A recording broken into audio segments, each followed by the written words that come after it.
Good evening and goodbye to speed cameras in Ontario cities. That's the word from Premier Doug Ford today, who announced his government will introduce legislation to ban municipal speed cameras. The Premier calls the cameras a cash grab, and while some of Ontario's mayors lined up to support the province's plan, not everyone is on board. CTV's Queen's Park Bureau Chief Siobhan Morris is live tonight with the details of Ford's announcement and his plan to improve road safety. Siobhan.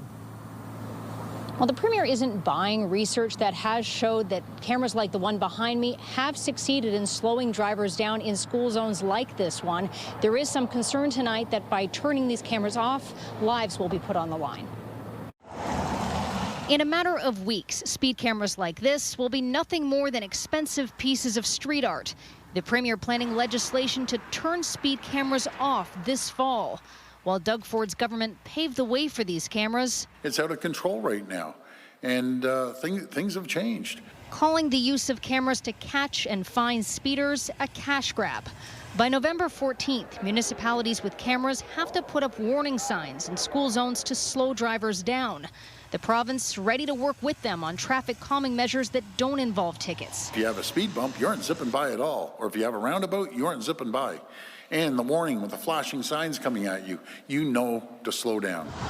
The plan has approval of the association speaking for Ontario police officers. Officers are able to exercise discretion, offer real-time education, and deliver accountability in ways that cameras simply cannot. But the Association of Chiefs of Police of Ontario have warned ending the use of cameras will put pedestrians at risk. Research from Sick Kids shows cameras have cut the number of speeding drivers in school zones by nearly half. Ford says he respects those groups, but they'd have 0 tickets if they slowed them down. Instead, we're seeing hundreds of thousands of tickets. That's the proof. Proof in the pudding right there.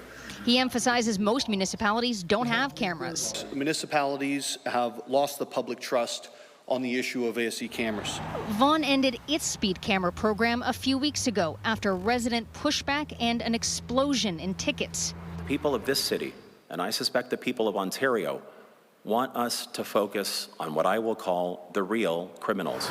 Waterloo Region set up brand new speed cameras on roads it controls in Kitchener just yesterday. But the mayor of that city isn't a fan. We believe that our Vision Zero initiatives, built on a foundation of changing behavior through road design and not punitive measures, has been the best tool to balance safety and affordability.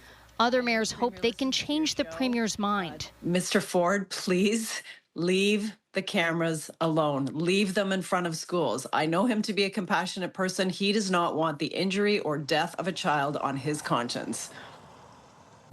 Well, the timing of exactly when the cameras will be turned off and the fines will stop will depend on how quickly the bill moves through the legislature. Keep in mind, the House won't be back for a few weeks yet. It doesn't reconvene until October 20th. Reporting live, I'm Siobhan Morris. Natalie, back to you. Okay, thank you, Siobhan. And as Siobhan mentioned, not everyone is on board with the Premier's plans. Toronto's mayor says automated enforcement saves lives, and she wants to keep the cameras. Olivia Chow is instead proposing changes to strengthen the system, saying it's the province that needs to slow down. CTV's Beth McDonnell is live tonight with that side of the story. Beth.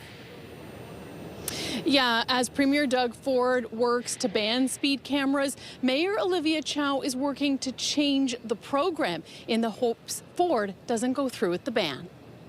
With Premier Doug Ford vowing to rid Ontario of speed cameras, Toronto's mayor is fighting back. I think this is a wrong decision.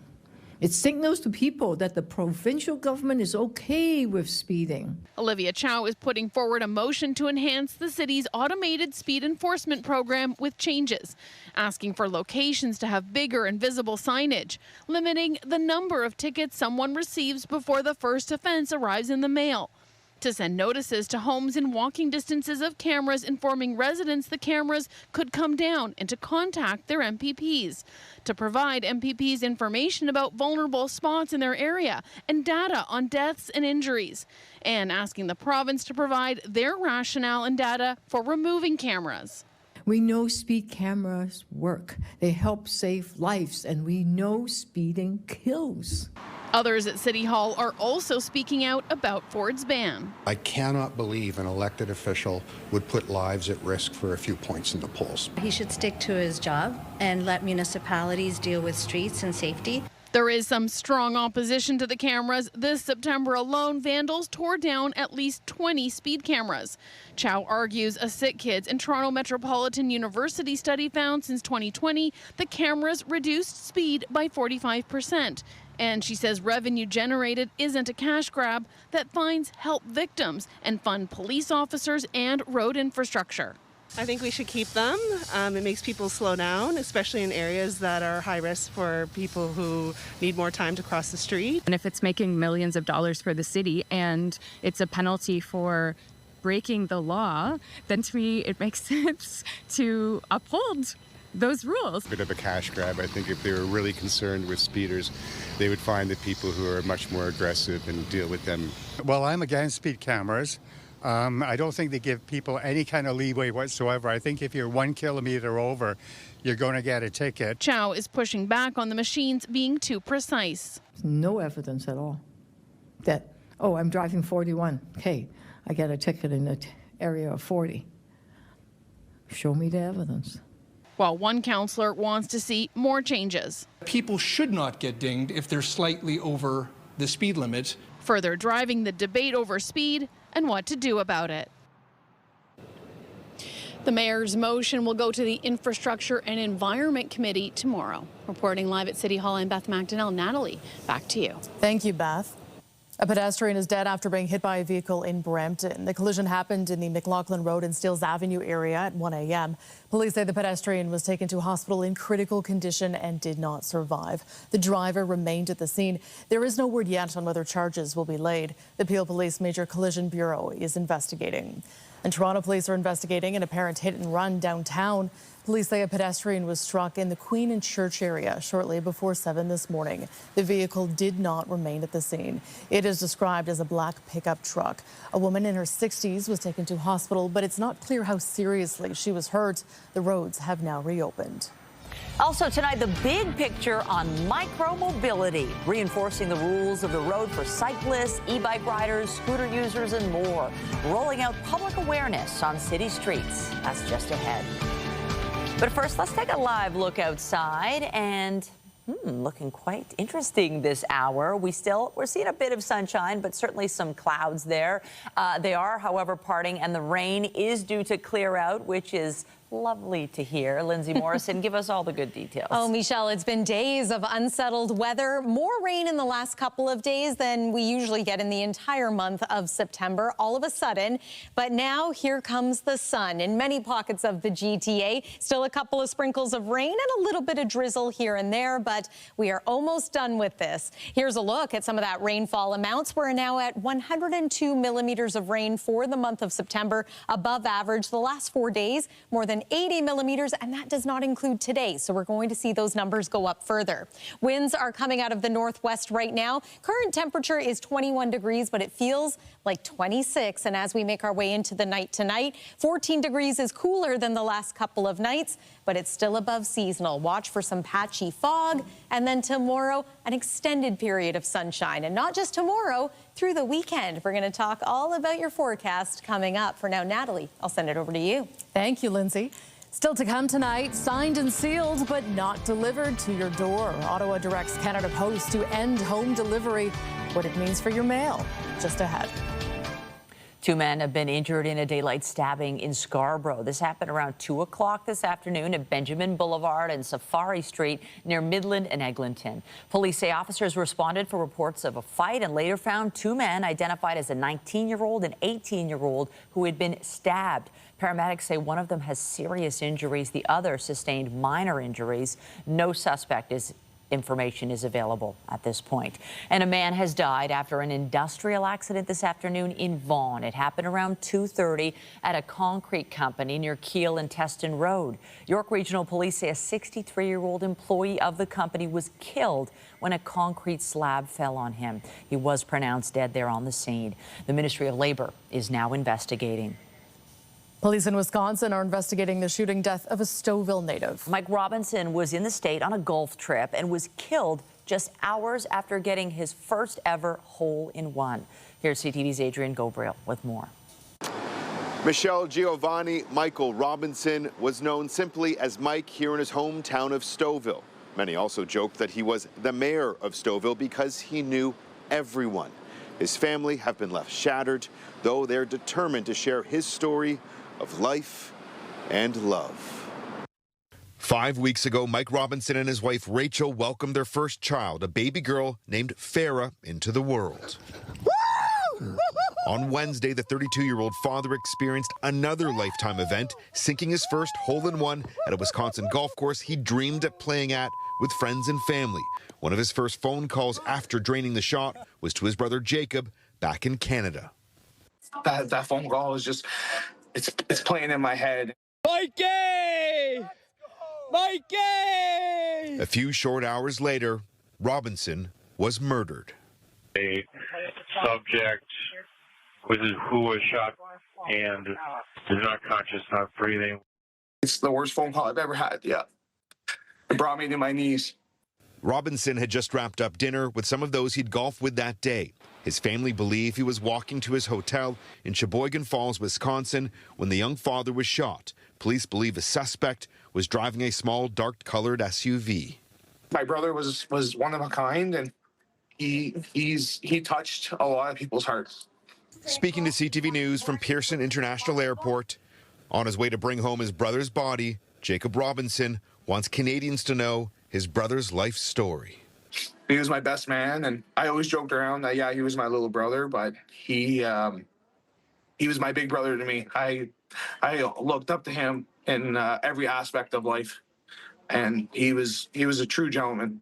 Robinson, a skilled hockey player, was drafted into the OHL, played in the ECHL and in Europe, and was now living in Pennsylvania, where he worked for a golf company. Robinson was scheduled to fly back to Canada next week for his sister's wedding, which is now being postponed. My sister's wedding is going to be now my brother's funeral. Jacob has now assumed the responsibility of keeping Mike's memory alive for his young daughter, Farah. He loved her so much, and he loved his family. Mike Robinson's immediate family have all arrived in the U.S. His father says they're expecting autopsy results tomorrow morning. They want to thank Canadians across the country for their prayers and their support. Michelle, Natalie, send it back to you. Okay, thank you, Adrian. Here at home, Toronto police are investigating a shooting in Scarborough last night. It happened just before 10 p.m. near Shepherd Avenue and Brimley Road. The victim, a man in his 40s, was taken to hospital with life-threatening injuries. Investigators have not released any information about possible suspects. Anyone who has information is urged to contact police. Niagara Regional Police are investigating a shooting in Grimsby that left one person wounded. Emergency crews were called to an area on South Service Road near the Stony Creek border around 7:45 last night. They found a victim who was taken to a trauma center with serious injuries. The suspect was last seen on foot, but investigators say the only description they have is of a male who was wearing dark clothing. Anyone with information is asked to contact police or Crime Stoppers. 3 youths were arrested at the scene of a dramatic collision in the Sherbourne and Carleton area last night. It happened just after 10:30 p.m. Police say officers nearby received an alert from the automated license plate recognition system on a vehicle that was listed as stolen. That vehicle was then involved in a collision, causing it to flip over. All 3 occupants were arrested at the scene. 5 people were taken to hospital with non-life-threatening injuries. Toronto police have released the results of their latest safety campaign. Hundreds of tickets have been issued to e-bike and other micromobility vehicle users, as well as people driving distracted in school zones. CTV's Janice Golding has the details. More and more people are using micromobility vehicles, but with increased use comes an increase in safety complaints. I think I've witnessed about 20 almost accidents. Just, Liberty Street's so busy. Some of them duck through traffic. Some of them aren't stopping at the stop signs. And let's say you're in a cab or in a car and you're opening the door. You have to be really careful to make sure that they're not being doored, but they don't pay attention to you. So they don't abide by the rules and regulations. They always use the pedestrian way. As safety concerns kept mounting, Toronto City Council made a recommendation to enhance public awareness, and that led to an education and enforcement blitz from late August to mid-September. Police focusing on bicycles, electric bikes, e-mopeds, and e-scooters. What we discovered with this plan, which was really interesting, was a lot of people didn't understand why they were being stopped. They didn't understand what they did wrong. Police stopped thousands of riders, including food delivery people, and had lengthy conversations with them about the rules and regulations they were breaking. They were going down the wrong way of a one-way street. They were going through a red light, and really, they were actually up riding their bikes on the sidewalks, and you'd see people jumping out of the way. 179 Highway Traffic Act tickets were issued to the most egregious offenders, with fines ranging from $110 to $350. But I can tell you thousands of conversations, and who can put a price on education when you're having those one-on-one conversations regarding public safety in the City of Toronto. Janice Golding, CTV News. Well, York Memorial Collegiate was closed today because of a gas leak. The call came in just before 9 this morning, causing the school at Keel Street and Rogers Road to be evacuated. No injuries were reported. Officials closed the school for the day, and the TDSB says as a precaution, students have transitioned to virtual learning for today. The RCMP has charged 7 people from the GTA in connection with what it calls one of the largest known drug trafficking operations conducted on the dark web in Canadian history. The RCMP describes the dark web as a hidden and encrypted part of the internet that is not accessible by regular search engines. It is used by criminals to conceal their identity and evade law enforcement. The criminal enterprise was allegedly responsible for shipping 400 packages of drugs a week across the country. Police seized various narcotics, including cocaine, meth, heroin, and ketamine. The group was identified on the dark web under the brand Roadrunner, and authorities in Canada were first notified by police in Germany. The accused have been charged with various drug trafficking-related offenses. The Canadian Union of Postal Workers is declaring a nationwide strike effective immediately. It says the move is in response to an announcement by the federal government today. This afternoon, Ottawa said door-to-door mail delivery will end for almost all Canadian households within the next decade. CTV's Rachel Aiello has the details. We learned today that Canada Post is effectively insolvent, and the situation facing an institution generations of Canadians have relied on is unsustainable. So the government is forcing immediate changes to mail delivery to try and save money. How and how often Canadians' mail is delivered is changing. Today, the federal government directed Canada Post to end door-to-door delivery, lifting the decade-old moratorium on community mailbox conversions. I want to be clear. Canada Post has an obligation to serve all Canadians in every community in Canada, and that will not change. While 3/4 of Canadians already receive mail in a communal location, within the next 9 years, the remaining 4 million addresses will stop seeing mail carriers at their door. Canada Post will inform Canadians as they go. Citing reduced demand, Canada Post is also being told to lower its letter mail delivery standard, meaning instead of it taking between 2 and 4 days for small deliveries, it could take up to 7. And changes are also coming to rural post office operations, as recently recommended by an industrial inquiry. These measures will help stabilize Canada Post's financial situation by generating close to $500 million per year. Since 2018, Canada Post has lost more than $5 billion and is on track to lose close to $1.5 billion more this year. And stalled labor negotiations between postal workers and management have exacerbated the crisis. Despite the minister's hope this move could bring both sides back to the bargaining table, the union is already sounding alarms about job cuts. We're not going to take that laying down. Instead of improving the service, they're going to cut the service, so there's going to be nothing left of it. The government says while it is removing barriers to reform, the corporation also needs to reduce costs and review its management structure. In a statement, Canada Post said it welcomes the changes and vowed to work with urgency to implement them. Rachel Aiello, CTV News, Ottawa. Just weeks ahead of the federal budget, there are projections that Ottawa's annual deficit could balloon to $68.5 billion this year. CTV's Abigail Beeman has a look at the implications and what this could mean for you. The parliamentary budget officer briefs a committee of MPs on his new economic and fiscal outlook. I think everybody should be concerned. It's a really serious day. The report projects a sharp hike to the annual deficit from $51.7 billion last year to $68.5 billion this year. All of which will add to the cost of living for Canadians. Why is it how is it possible that any prime minister could have been more expensive than Trudeau? A large part of that is in response to what has happened, not by choice, but we had to be there for workers. If you're in the auto sector, the steel industry, in the forestry industry, you expect your government to be there. The report includes $115 billion in announced new spending, but notably does not include the Prime Minister's commitment to hit the NATO target of 5% of defense spending by 2035, or any of the government's spending review that's expected to hit 15% in cuts by 2029. I think the government is in a bind right now trying to deal with this trade war and the effects on the economy. Still so many question marks around both spending and cuts unaccounted for in this update, with the budget and potential answers still 6 weeks away. Abigail Beeman, CTV News, Ottawa. Meanwhile, Mark Carney will be in the UK for the next few days. The Prime Minister left today for London, where he will meet with Keir Starmer. It will be Carney's second visit, official one, as Prime Minister, and his third one-on-one meeting with his UK counterpart. The PM will also have discussions with the leaders of Iceland, Australia, Spain, and Denmark. Carney has been stressing the need to build stronger international relations amid an effort to reduce Canada's reliance on the U.S. for trade. Still to come tonight, a medical breakthrough spawns hope for thousands of Canadians. A new treatment for a disease that's been described as a ticking time bomb that could diffuse its progression.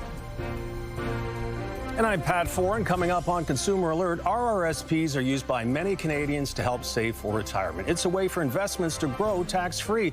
But one family was shocked when their parents died in the same year, and they had a tax bill of over $600,000. I love that story. That's just ahead.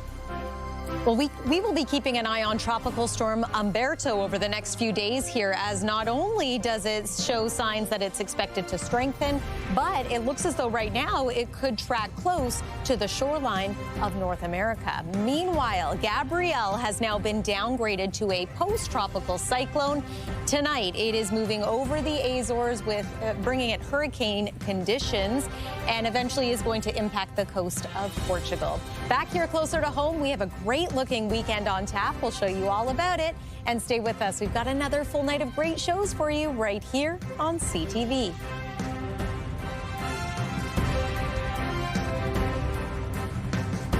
When you see it happen, send it to CTV News.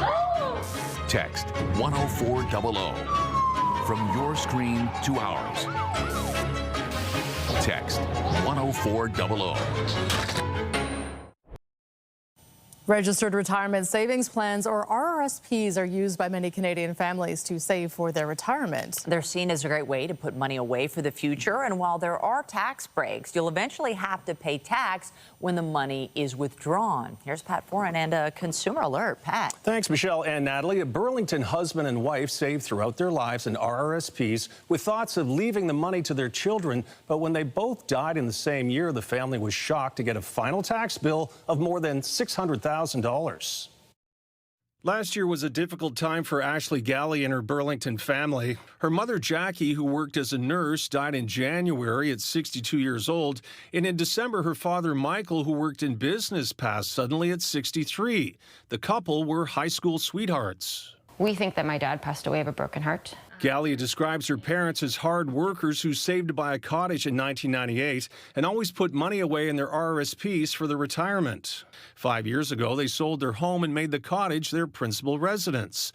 When they both died last year, Gallia's mother's RRSP rolled into her father's for a total of $715,000. When her father died, the RRSP had to be taxed as income at about 50%, and there was capital gains on the cottage. The family had a tax bill of $659,000. It made me more angry than anything. We've just lost both of our parents inside of 11 months. Gallia says to avoid selling the cottage, almost the entire amount of RRSPs her parents saved had to go to pay the tax bill. She says she and her brother expected some of the funds and were shocked almost nothing was left over. what happens to the RRSP. Maybe there's a better vessel to put that in so that it does pass on to your kids or who you'd like it to pass to. If you want to do some retirement income planning for tax efficiency, at least by the age of 55 or 60. Tax expert Evelyn Jack says families should adopt a strategy to reduce the amount of tax they pay, use life insurance, and get advice from a professional to avoid a massive tax bill when a loved one passes. Take a tax hit earlier on so they can avoid a top marginal tax rate at death. And in the process, put that money into more tax efficient vehicles, for example, a TFSA. Gallia says she's still grieving the loss of her parents, but wanted to share what happened to her family to help others. Other people learn that maybe RRSPs aren't the best option for them, then at least I've done something to be helpful or beneficial, and I think my parents would be proud of me for that.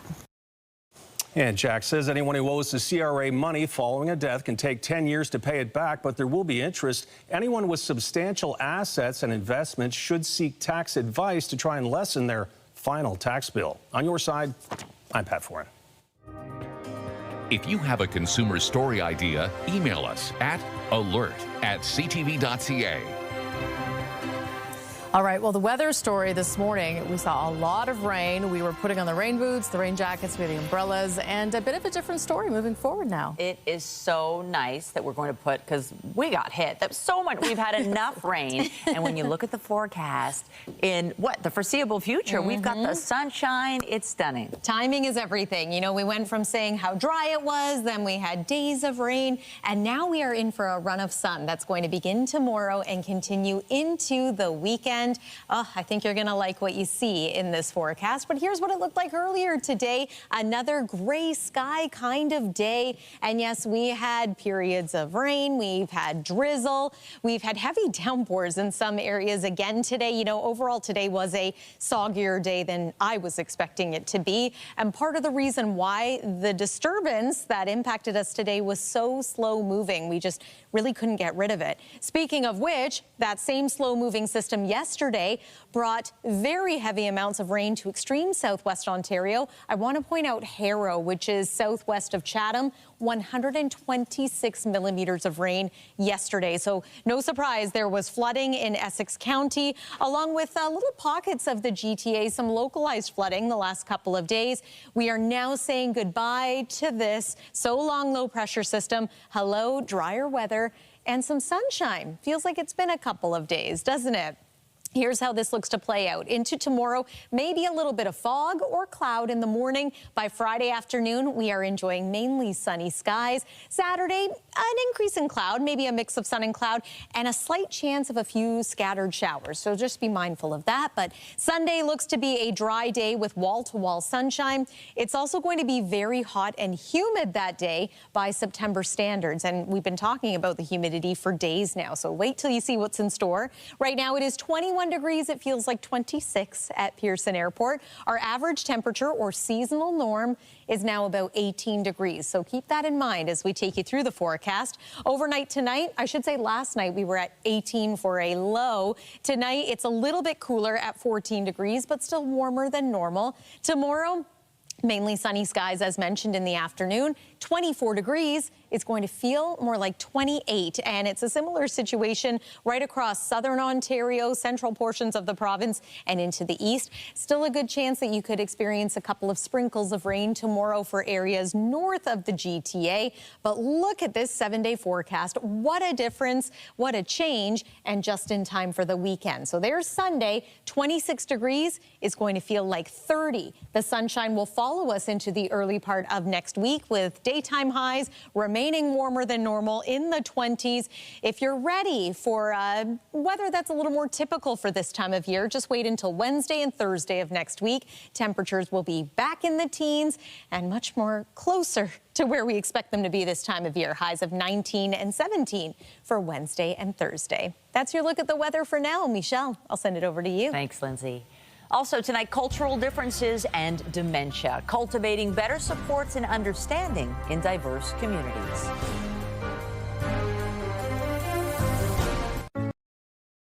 There is promising news out of the UK for those living with Huntington's disease. An experimental gene therapy has been found to slow the progression of the disease. It marks a major step toward a potential first genetic treatment for the condition. According to drug maker Unicure, patients who received a high dose of its AMT-130 therapy for Huntington's disease saw disease progression slow by 75% after 36 months. The full study results have not yet been published in a peer-reviewed journal. The Amsterdam-based company said it plans to submit its data on AMT-130 to the FDA early next year. Huntington's disease is an inherited and progressive brain disorder caused by a genetic mutation. The rare disease triggers nerve cells in part of the brain to gradually break down and die, leading to uncontrolled movements, emotional or behavioral problems, and loss of cognition. There is currently no treatment that can cure, stop, or reverse Huntington's disease, but some of the symptoms can be treated. Well, communicating with people with advanced dementia can be difficult. And cultural differences can compound those problems. We get more now from our health reporter, Pauline Chan. Ngozi Aranya's connection with the Alzheimer's Society of Ontario started when her father gradually began showing signs of dementia. And one time, staff in his residence were startled by his gestures. Which to us may seem a little bit jarring, but they had this kind of like approach that was kind of like, demonstrative. But Ngozi recognized it as a welcoming gesture from his native Nigeria. And she started thinking. What about the other families who maybe don't speak English, who come straight from another country, cultural differences, faced a lot of barriers? Data from the U.S. and the UK show the BIPOC population has higher rates of dementia, but often faces difficulty accessing care. So Aranya and a group of dementia experts have created a video called Dementia in the Afro-Caribbean Community. They include a geriatrician, end-of-life educator, director of a retirement residence, and a social worker who specializes in behavior support. It could be anything from wandering, calling out, resistance to care, resistance to medication. Carolyn Neblett says as dementia progresses, patients tend to drift back to their younger selves, like when they lived in their childhood home. And going along with that can be helpful during times of agitation. I had Tiny Whiny, a calypso song, playing. And so when she came back from the washroom, I was dancing, she was dancing, the mood changed. A patient who moments ago refused her medication was suddenly at ease. But Aranya says it's not just ethno-racial groups that have diverse characteristics. Understanding rural populations or gender groups must also be recognized. Partnerships are really important to connect with different communities and establish those working relationship and partnerships. And for any family experiencing dementia-related questions, contact the Alzheimer's Society First Link program for more information. Pauline Chan, CTV News. A world-renowned Baroque orchestra based in Toronto is gearing up to launch its upcoming season. Taffel Music is set to perform pieces from Mozart and Schubert this weekend. CTV's Jessica Smith has a preview. Rehearsals are underway for a show-stopping performance this weekend. You're hearing it right now. Hear those horns, those amazing calls, a lot of drama and also so much beauty. Principal guest director and violinist Rachel Podger is in town to help launch the 2025-2026 Taffel Music season at Corner Hall. The thing is, every movement has something different. There's so much drama in the Mozart that you can hear right now. And then the smaller movements are dances. So the minuet, for instance, you kind of feel like you want to dance. Performing in a classical orchestra style, the first show this season features music of Mozart's 40th and Schubert's 5th Symphony, set to evoke emotion and take your breath away. So we have string players, so violins and violas and cellos and double bass. And then we have wind players, so we have 1 flute, 2 oboes, 2 bassoons, and 2 horns. The group is comprised of 27 local musicians working as one to play some classics. It's actually quite an emotional experience as well, just to see people play and have so much fun on the stage. It's very bonding. The Taffel Music 2025-2026 season begins this weekend, and there are multiple shows running all the way through until May of next year. Jessica Smith, CTV News. Also tonight, it doesn't get any more Canadian than this. The Moose Sea mascot that will cheer on this country at the FIFA World Cup. We reveal the cast of characters representing the host countries just ahead.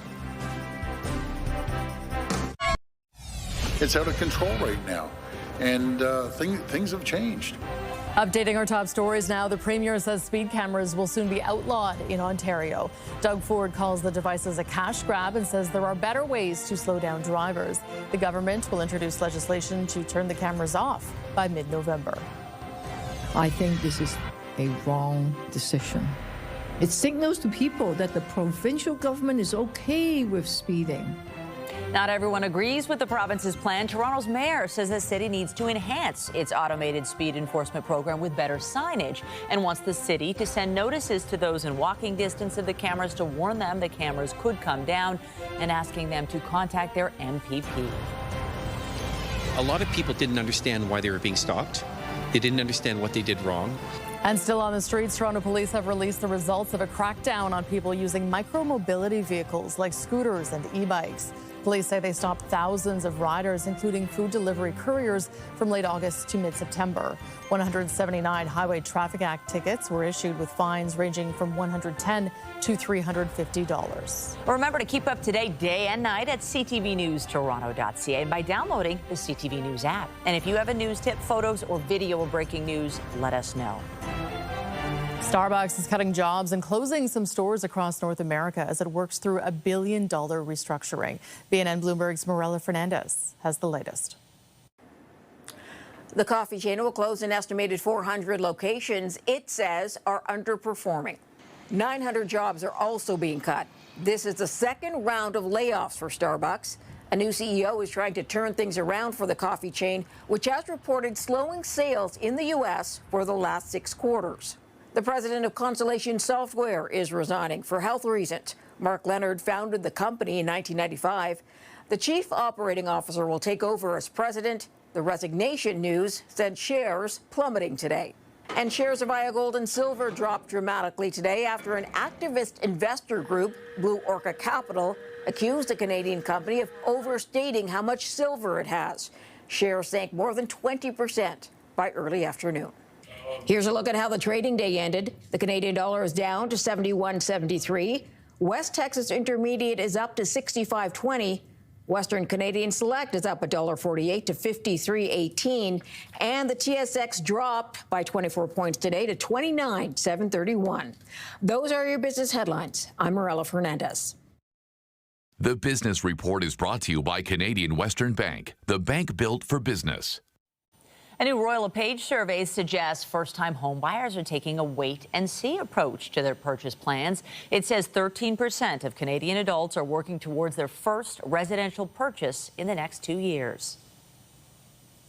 Air Canada estimates the summer's flight attendant strike costed about $375 million. The airline says it now expects to make around $3 billion in earnings for the full year before interest, taxes, depreciation and amortization. Projections were up to $3.6 billion made in August. The Toronto Blue Jays know they are going to play October baseball. They just don't know yet when and against who. This one is in the air to right center. It's deep, and it is gone.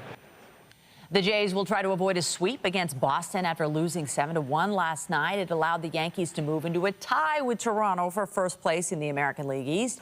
But the Jays hold the tiebreaker over New York with 4 games to go in the season. If Toronto holds on, it will get a bye into the division series. If not, the Jays will play a 3-game wild card set that begins next Tuesday.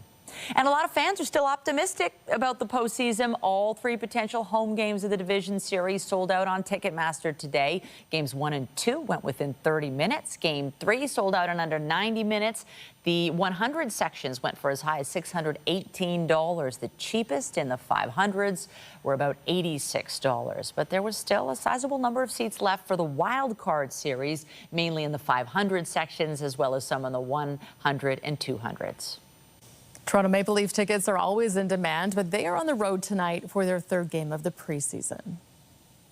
In comes Pinto behind Matthews. Shane Pinto in, shoots, scores! The Buds lost to Ottawa on Tuesday. This evening, they visit the Montreal Canadiens for the first of 2 games against the Habs. The teams will square off again on October 8th in Toronto for the first game of the regular season. The Leafs are 1-1 so far in the preseason. Canada will take the field on Saturday against host England for the Women's Rugby World Cup final. And today, the Canadian coach said he is looking forward to the challenge. I think that was expected if we wanted to win the World Cup. If we want to win the World Cup, that England will be on our way. So just like excited for the game. Hopefully we can inspire the next generation of great Canadian rugby players and grow the game back home. So not only the next generation that will play for the national team, but the next generation of club players and community players that will grow the game and just make it a more popular sport back home. Canada will be looking to repeat last weekend's incredible semi-final win against New Zealand. On Saturday, a crowd of about 82,000 people is expected for the championship game. Canada is appearing in its second final after losing to England in 2014. We have not beaten them in the last 13 meetings. England has won the trophy 3 times. Meanwhile, Toronto will host 6 FIFA World Cup games next summer, and now we are getting a look at the uniquely Canadian mascot that will be cheering on the home team. Good morning, Canada. Time to cheer. That is Maple the Moose, one of 3 mascots who will represent the host nations at the tournament. Ours will wear Canada's home kit. The mascots will also have their own narrative designed by FIFA, which gives them a unique backstory and playing position on the soccer pitch. Clutch the bald eagle will represent the U.S., while Zayu the jaguar will help rally fans of the Mexican team. Still ahead tonight, out of their shells and onto the stage. A free singing program helps kids open their minds to music with lessons that will last a lifetime. Tonight, a Canadian father shot dead in Wisconsin. It's the worst phone call I've ever had, yeah. It brought me to my knees. A family broken apart and a tragic chain of events during a golf trip. Later on CTV National News, right after tonight's NFL game. And a reminder, the CTV News at 6 podcast is available as a download every weeknight. And a special hello to those of you listening to the newscast live on News Talk 1010. Get Toronto's top stories, breaking news alerts, and watch live. Download the CTV News app. Tomorrow at 6, Jennifer Neville Lake reflects on her grief. It will be the 10th year since my family was killed. After her unimaginable loss. My sentence doesn't end. My sentence lasts forever. Tomorrow on CTV News at 6. Finally for us tonight, a story about the power of song in helping young people find their rhythm. A community singing program across the GTA is boosting the confidence of a choir of kids without missing a beat. In this community center classroom, this singing session for kids is hitting all the right notes. It's such a cool environment to be in to sing. I like to perform. It makes me feel carefree. The I Love to Sing vocal arts and performance program is a free drop-in for youth in underserved communities across the GTA, offering opportunity for artistic expression that for many kids can be key. It's more than just a singing program. It's really an encouragement to the individual to express themselves, develop community, develop self-confidence. As we praise your holy name. Taught by teachers like recording artist Latoya Hall-Downer, You deserve the glory. Who is now a musical mentor to these rising stars. They're going to sing anyway, but just to guide them in a way where they can now be more intentional about what they're doing. They get comfortable and they showcase talent that is just out of this world. Shantice Henry is a pitch-perfect example. She discovered the I Love to Sing program as a teenager and is now giving back as an instructor. Someone like me who's very shy sometimes, and I have talents that I want to be able to showcase to the world, and I think sing really helped bring that out in me. Some of the current students will tell you their own confidence has come a long way too. Because I was a little scared, and then once I met everyone, I felt way better. While others admit they were born ready for the stage. I've performed a lot, so my whole life. My brain just logs every lyric. I sing a lot at home, in the car. This is a chance to take that anywhere, anytime singing to the next level. Teaching form. Shoulders should be flat. And finesse. How to do the different pitches, then how to do a chorus together. Come the spring, these students will join the city's best, performing at the Sing Vocal Arts Festival in May. Out of their shell and onto center stage. We've seen kids who start at the very back and they're very shy. And by the end of the program, they're at the front saying, I want to sing this, I want to do a solo. Music to the ears of the people who make it possible, as these kids find their voice in more ways than one. And if you want to join this fabulous choir of kids, you can register for these free of charge workshops at singtoronto.com. Oh, it's so fabulous. And I think nature's going to be, it's really singing a brand new tune for the back half of this week and for what's to come next week. Yeah, lots to look forward to beginning tomorrow.